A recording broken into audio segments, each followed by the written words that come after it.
What would change in the world if you, me, and everyone choose to feed the wolf of possibilities instead of the one of doubt, distrust, and despair? The way I see it, our point of view creates reality, not the other way around. Somewhere deep within, I think we know that. In this podcast, I am daring you to claim this remarkable superpower. Join us and be inspired by trackers, explorers, and finders of possibilities from the multiverse of hope. Welcome to the podcast, Feeding the Wolf of Possibilities, with your host, Katarina Wallentin. So welcome to this episode of Feeding the Wolf of Possibilities. And today my guest is Simone Milasas. She's a really good friend of mine, and she's also the worldwide business coordinator of Access Consciousness. She's an international speaker, and she is an author of 2 books, Joy of Business. 3 books, actually. Joy of Business, Getting Out of Debt Joyfully, and Relationship. Are you sure you want one? And today, we are going to be exploring possibilities with breakup. And just to give you all a little backdrop, I mean, if you look at breakup, it's really supposed to be something really sad and hurts and takes a long time to heal. And many people even seem to stay in relationship because they don't know how to break up, or because they think that being alone is worse than being in a bad relationship. So what if, instead of looking at everything that is wrong and bad with a breakup, we could look at what's possible with one? So Simone, when I say breakup, what comes up for you? A bad song, I think. I don't know. Hey, Katarina. Well, actually, it does, because I mean, how many breakup songs are there? Musicians have made songs about, their heartbreak and their whole thing, and or unrequited love and all of that, goes into it. And what I'm going to say, what if none of that was real? Like, everything that you've been told is a lie. And there's one thing that I would really like anyone to get is when a relationship breaks up, it's the relationship that breaks up. It's not you. And I got to say, like, I was with Brendan Watt for 8 years, and he broke the relationship up. And I definitely did that, like, oh my goodness, what's wrong with me? What did I do wrong? Well, how could I do something better? There's someone better than me. I did all of that. Not for very long. I was smart, but I did do it. And I remember actually driving along. We were in Costa Rica in San Jose, and I was driving in the car. I was sitting in the back seat, and I was with Gary Douglas, the founder of Access Consciousness, and Dane here, the co-creator. And Dane turned around to me and he goes, it might be really obvious. He went, but I just wanted to tell you it's not personal. And I went, I know. And I was like, and thank you for reiterating that to me, because it's the relationship that breaks up, not the person. And so many people make it about themselves and make it about the heartbreak and the devastation and, how their life is going to be a piece of crap. And it's not true.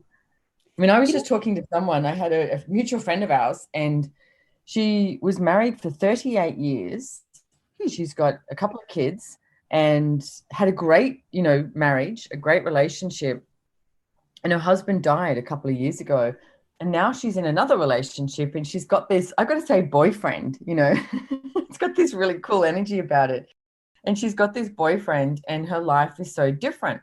And we were both talking about how people think that there's something bad occurring. But if you look at every single relationship that has ended, again, the relationship that has ended, has your life been different? And through that difference, has your life actually become greater? And one of the things I said to her was, I said, look, I remember having a conversation with your ex-husband, the one who died, probably a couple of years before he died. And we were in Rome, in Italy, and the sweetness that he is, and the kind, caring man, and the way he looked at this friend of ours with this bright, shining light, like he just saw her like this bright, shining light. And what I also got, I remember standing there at that moment, and it was like he couldn't fit in her reality. And somewhere in my world, I get that he chose to leave so she could have more of her. And what if we started looking at breakups in relationship like that you leave the relationship, break the relationship up, so that you get to have more of you and they get to have more of them. And that's beautiful. One of the things actually that pinged me, even when you start to talk about the songs, because it's songs and it's films and it's TV series, like all of it has this so much about breakups and how hard they are. And also you even wrote a book about your relationship with Brendan Watt, or you both wrote this book together. So it's like we're stuck in the image of, or the painting of what we created as our relationship. And somehow if we would allow it to break up, it would allow new colors to come in, new, like, does that make sense? Like the Oh my solidification. goodness, totally. You've got a whole brand new canvas to play with. Like you Yeah. really do. And this mutual friend of ours said she ran into a friend of hers who had been married for about 40 years as well. And her husband died and she went, well, that's it now. Like basically my life is over. And we were like, what? Like, why would your life be over? Your life, basically, you're an infinite being anyway. You keep on living. And then when you choose to leave this body, that's when you choose to leave this body. But what if you were living each and every moment until the day you chose to leave this body, you know? So with an attitude like that, it's like, wow, what if we could change that and there was a different possibility? And I do get, like you said, there's so much projected at us, like, let's say if you have been in a relationship for 40 years, then that's it. You know, you did the 40 years, you couldn't possibly do anything different or greater. Why not? It's nearly like if breakups were part of what occurred continuously, which it really is, because you can literally be breaking up with a friend or your mom or temporarily, hopefully, your work. Like if we looked at breakups as the kind of like the uncreating of that painting or image that we have, and then moved into something completely different, a new canvas, like you're saying. So if you would describe like how you view change and breakups in general, what would be your best tool when people, you know, when you come to this, if they find themselves where you found yourself with Brendan when he was breaking up with you?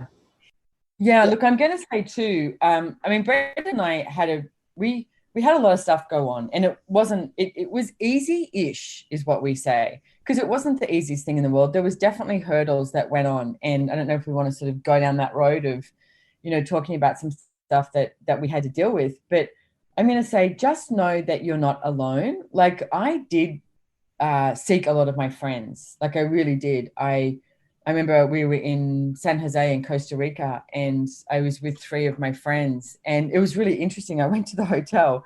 I'd booked a room, like it would have been a suite or something. And as I was checking in, the guy said to me, do you want the best room in the hotel? And I went, of course I want the best room in the hotel. And he went, okay, it's yours. And he gave me the presidential suite. It was the weirdest thing, like the universe had my back. And it had all these rooms. It had its own little mini gym and had an outdoor sauna, spa, and I had my friends there, and I really allowed myself to receive from them. And they were great, because I remember we went to breakfast the next morning and I just sat there and cried and I couldn't eat because I just felt so sick. But they were just there. They were just there for me. And so I'm going to say that was the initial thing. I didn't sort of go into this hidey hole.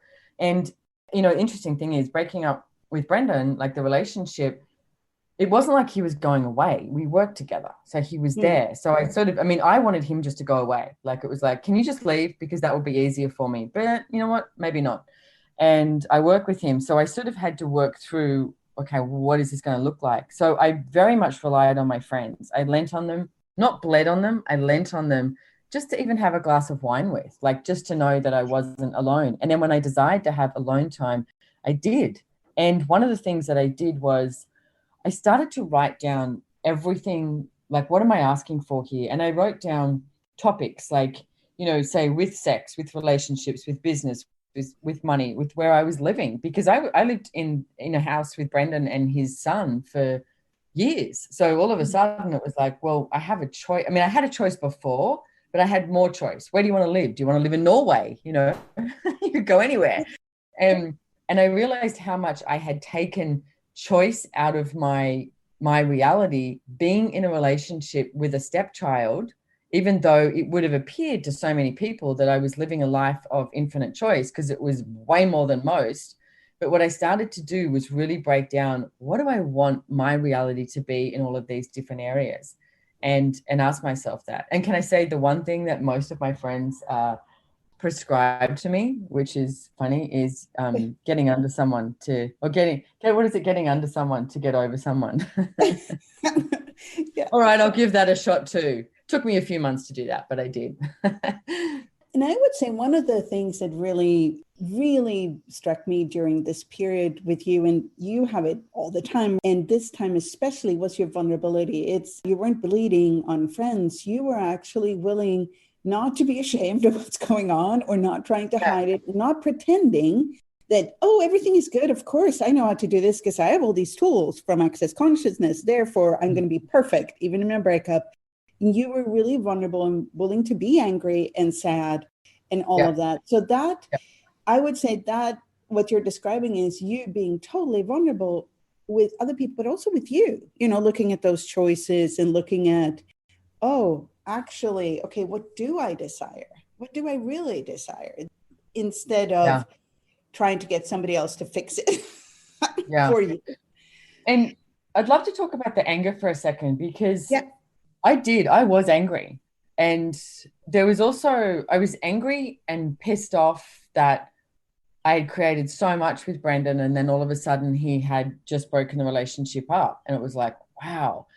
And then, I sort of went through these, I guess, many little different phases. But then I also, I got really angry because there was something that he lied to me about, and I knew what was going on, and he lied to me. And I was so angry about that, and really angry, but I really allowed myself to be angry. Okay. Like really indulged in it. And can I say that was very exhausting? One of the things that we did at the Castle Borgogni in Italy, we had this big castle gala. It was supposed to be this big party and happy, and it was just like, rah, and we were there for a few days, and I was angry to the point that I could hardly sleep. Like it was quite full on. And then I looked at it and I was like, what am I angry about here? And it's like, and Brendan, I said to him, hey, I can't trust you anymore. And he said, yes, you can. And he said, you can trust me to be an asshole. And I looked at that and I was like, wow, you're right. Because he was willing to acknowledge that there was some things that he'd done that was being an asshole. And I had never, ever described him as that. I always saw this greatness of him. And one thing can I say, you've got to be willing to see that everyone can be everything. Like I can be kind, and I can also be a demon bitch from hell, and I can have a generosity of spirit, and I can be, angry and cranky and frustrated. I can be everything. And if you look at your partner and decide that they're only one thing, that will end up like hitting you in the back of the head, and not in a good way. So when he said that, and we sat in this room and we had a drink together, and then I was still like sort of trying to, I guess, process that in a way. And then I was having lunch with Gary Douglas, and I saw Brendan, and we're sitting at this table, and I just looked at him and I said, do you want to come and have lunch with us? And he was like, yeah, I'd love to. And he sat next to me, and I had said to him, because he has my father who's passed away, he had my father's ring. And I said to him in anger, I want my father's ring back, this whole thing. And he was like, sure. And he brought it to the lunch, and he sat down next to me. It's almost going to make me cry talking about it. He sat down next to me, and it wasn't obvious what he did, but he just sort of like put his hand like on my lap and gave me the ring back. And I looked at the ring. He's going to make me cry. And I looked at the ring, and my dad adored Brendan. Like he just adored him. My dad died knowing that there was another man, because that was definitely my father's generation, another man that was kind and caring to me. Yeah. And I looked at the ring, and I just passed it back to him, and I went, you know what? I said, why don't you keep it? And I said, Dad would have loved you to have it, and I would too. And I didn't think that anyone saw what was going on. And of course, Gary Douglas did. And Gary looked at me and he said, that's one of the sweetest things that I've ever seen. It really is. Yeah, but one of the things that we looked at, because when I said, do you want to come and have lunch and sit down? Because I was like, Brendan, I can't be angry anymore. I was like, this is too much. It's hurting me too much. It's like too much energy. We've got, like, both Brendan and I, fortunately, have a very similar, we have the same aim to have consciousness be the main priority here on planet Earth. So when we have that, why would we make something like this more real and significant than what we can still create together? So And I remember Gary said to Brendan, you're going to be lucky if Simone talks to you for 2 years. And it was 2 months. And then we were being friends again. And it's taken some time. Like there's been definitely things that have shown up. And now it's like we have such a good friendship, Katarina, and we're such a contribution. And I have absolutely no desire to have him come and live, in this house with me or be his lover again. It's like there's nothing in my world that desires that. I'm so grateful for that 8 years. And the breakup wasn't the easiest thing in the world. And I am so willing to talk about any and all of it because I'm hoping that people listen to it and get something out of it and know that they can choose something different as well. And it's also this whole, what you're willing to be with it is very similar to what you were willing to be in the relationship with Brendan. What came up when you were talking is what we actually bring out in each other. Like we can be everything, like you say, demon bit from hell or generosity with spirits. We can be all those things. And with another person, another being, they bring out certain things in us. We become, and it varies over time. And I think what you were choosing with Brendan in the relationship was to, you saw the greatness in him and he saw the greatness in you, and you had that, you were willing to bring that out in each other. And then you had this period of breakup, and then you choose possibility again. You went back to, not back, but you went to that, what greatness can we bring out in each other? What possibilities can we bring out in each other? Which is more of the core way you two function with each other. What if a breakup, it's only a change of the circumstances around how you're organizing your life as lovers, not lovers, living together, not living together? What if sometimes it's just that outer frame that shifts, and that whatever energetic you have with the other person, whatever that looks like, it's actually required to allow that to thrive? I love the way you put that because it is very true. It's like that's who we be. Like even if you look at finances as another topic with it, we also did that thing. We indulged and we went, okay, let's sell everything and split it, with this like rah energy. And we're like, fine. And then, and I was like, I want this. And he's like, I want this. And then we both looked at each other because he was moving out and we both went, you know what, whatever you want, take it. And it was so much easier because they're just things that we created together. And then we met with our accountant and we were going to sell everything and do all of that. And we spoke afterwards and we went, does it make you feel lighter? And then we were like, no, like we created so much wealth together. What if we increase that? And then even probably 6-8 months ago, we talked about it again because Brendan's in another relationship now too. And it was like, well, is that going to work if we've got investments and financial stuff together, including my primary place of residence, is that going to work for the relationship that he's in or any future relationships that we have? And we both spoke about it. And I said, look, I'm willing to do whatever you need because it doesn't, it doesn't mean anything. And we both looked at it and went, you know what, if people that we choose to be with are not okay with that, then that's not the sort of person that we would like to be with. So we asked questions of what would create greater. And in this 10 seconds, it's like we are keeping a lot of our investments together and increasing it. So, there is a different choice available. It doesn't have to be like, I think most people look at breakups and there has to be some trauma and drama. Like my mother at one point said, Brendan's not welcome in the house. And I was like, why? I was like, I mean, not that he wants to go there, but I said, he's my friend. He's one of my best friends. I'm not disregarding him. Why would you disregard him? I think it comes down to this where we look at breakup as the end, but breakups can be actually a beginning of a different painting if we go back to that. Just a chapter. Yeah, they're a chapter. That's it. Yeah, it's a different chapter. And now there's all these different choices and possibilities that will kind of decide or how this chapter will look like. And that's the possibilities you're playing with now at this point. Well, and I would ask that both mine and Brendan's life after this chapter is now when you cannot put the book down because there is so much going on. Oh, I love that. That's brilliant. So yes, definitely. So if you instead, when people come across a breakup in their life, whatever that looks like, what if instead what they were looking at, okay, it seems like maybe we're coming to the end of the chapter here. What will the next chapter look like? What possibilities do I have here? What choice do I have here?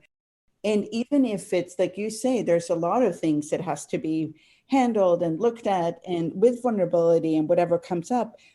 And that is a completely different, not as film or music worthy way of looking at things, but it could be a possibility that create a greater in people's lives.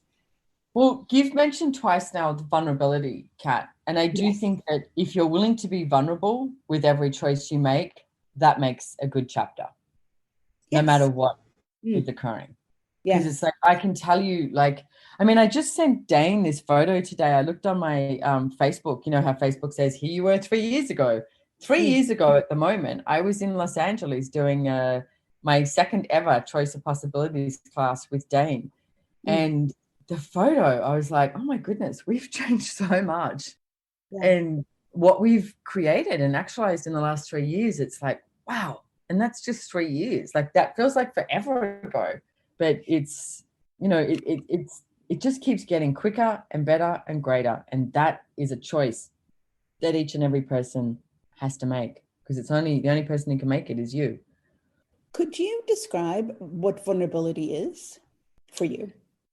Yeah, I would say vulnerability is really stepping into that place of being totally present with what is showing up, totally in allowance of what is showing up. Like you were saying, it's, you know, I wasn't trying to say everything's okay. It's like sometimes it was really shit. Like it really was. And it's, to be vulnerable is to acknowledge that when it's actually not that easy. But you know what? If you're being vulnerable, then you can get through it. If you're not being vulnerable, then you tend to like disguise things. You cover up, you create an image, and an image never creates vulnerability. And I mean, the same thing when you're in a relationship. It's like, if you're in a relationship, being vulnerable is actually saying what it is that you desire. I mean, if you look at sex, look at the next time you have copulation.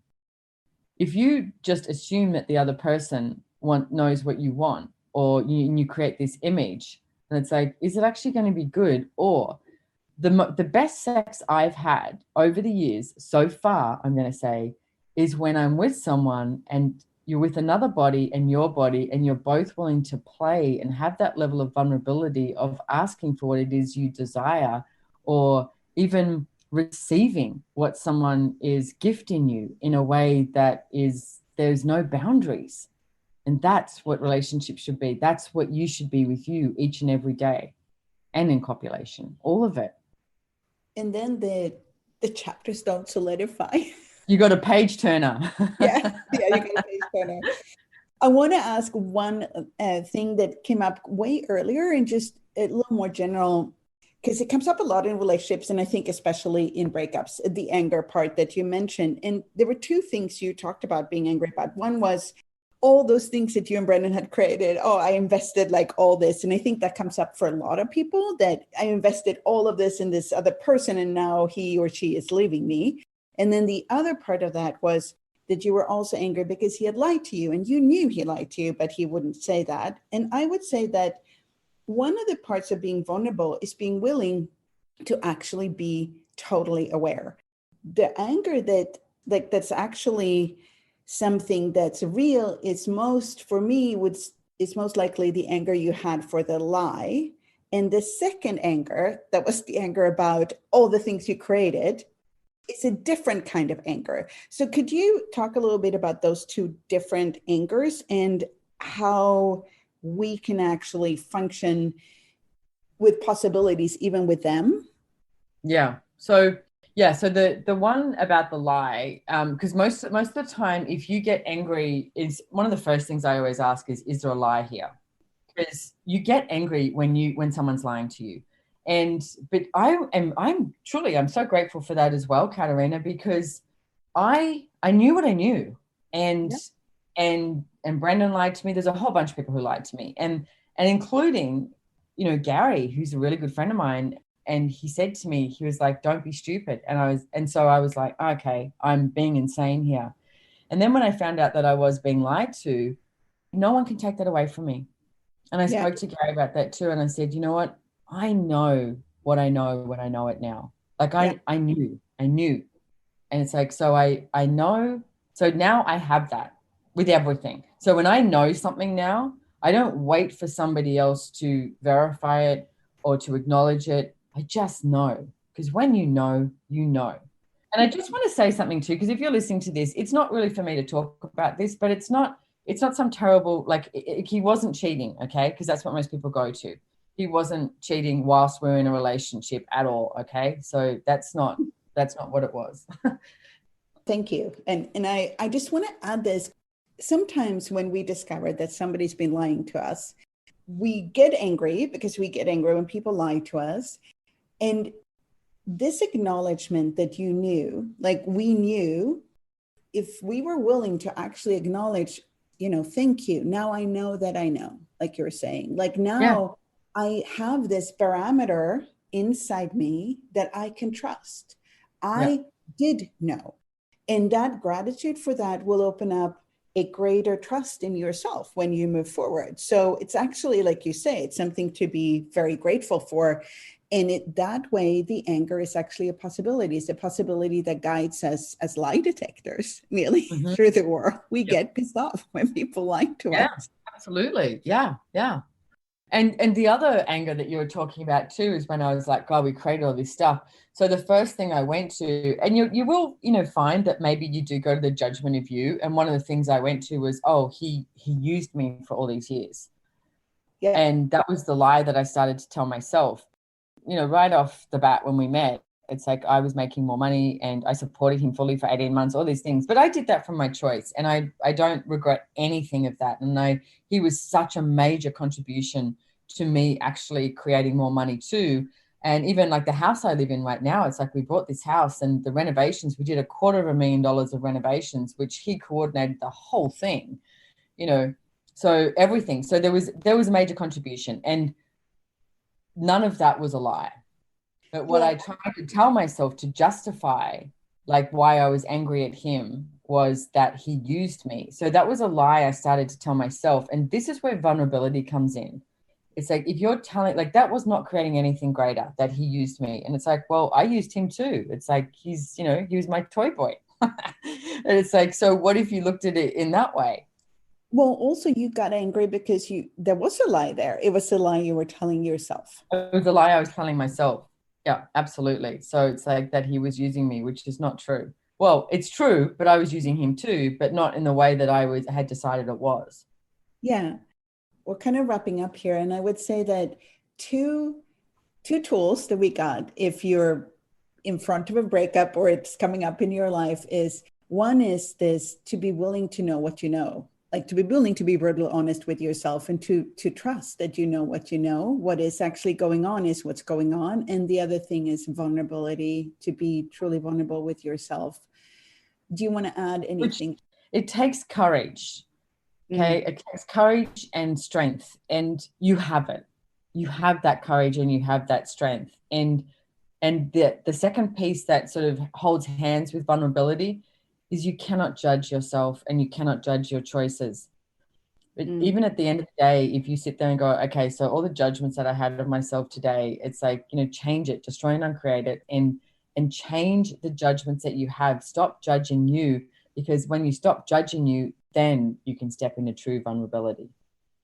And then you can actually step into the possibilities, which is that chapter after. That will be the page turner that you haven't even started to read yet.